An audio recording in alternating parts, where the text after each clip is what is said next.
Si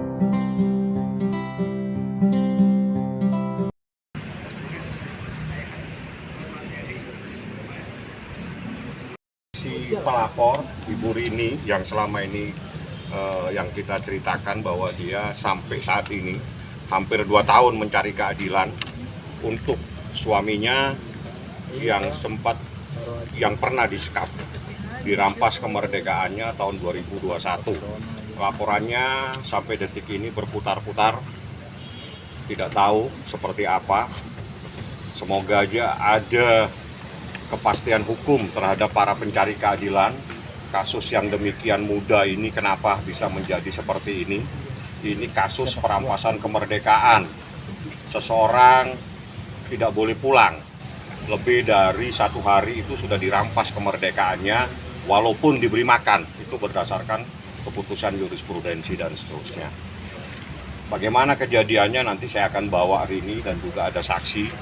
Saya tidak perlu sebutkan namanya karena dia saksi kunci, karena dialah yang disuruh untuk melakukan penyekapan, untuk menjaga korban Leman supaya tidak bisa kemana-mana.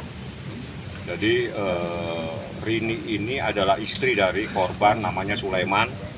Dia merasa bahwa pada tahun 2021 itu suaminya tidak bisa pulang, tidak boleh pulang hampir satu bulan ya, hampir 1 bulan.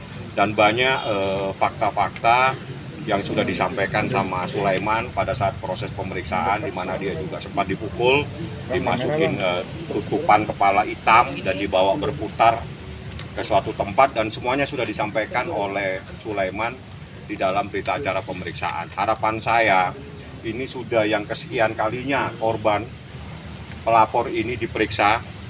Kami harapkan segera beri kepastian hukum, tetapkan pelakunya, karena ini kasus muda, tapi kenapa harus diproses berputar-putar seperti ini?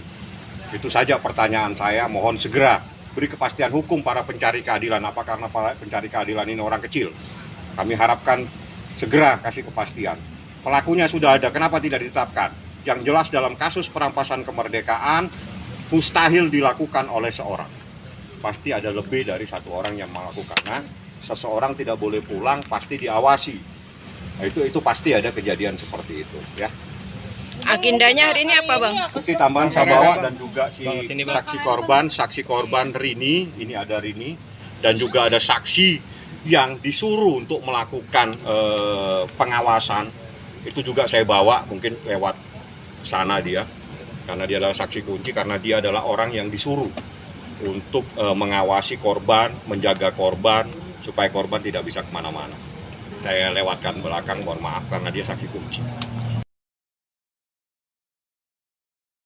Karena udah hampir 2 tahun, prosesnya muter-muter aja gitu, nggak ada kepastian untuk suami saya. Siapa yang harus ditetapkan, siapa yang tersangka, siapa yang harus ini. Makanya saya bingung, kenapa harus berputar-putar, padahal kan semuanya udah jelas. Saya sudah memberikan keterangan, suami saya udah jadi korban pun memberi keterangan, ada saksi pula. Jadi saya diwakilkan sama Pak Fahmi untuk minta cari keadilan aja gitu.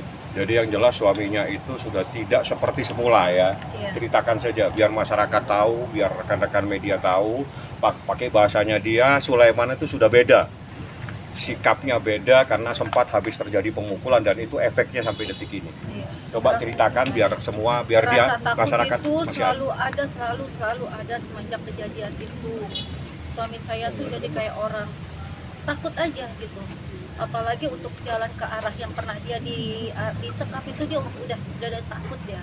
Dan tulalit, ibarat tulalit itu kayak gimana ya? Jadi efeknya itu ke pekerjaan, ke kehidupan kami satu keluarga. Gak ada yang mau mempekerjakan orang tulalit, otomatis perekonomian kami kan akan berimbas. Sedangkan saya punya 5 orang yang harus saya perjuangkan, termasuk orang tua saya. Jadi saya mohon banget sama Pak Polri untuk bantu saya cari keadilan aja.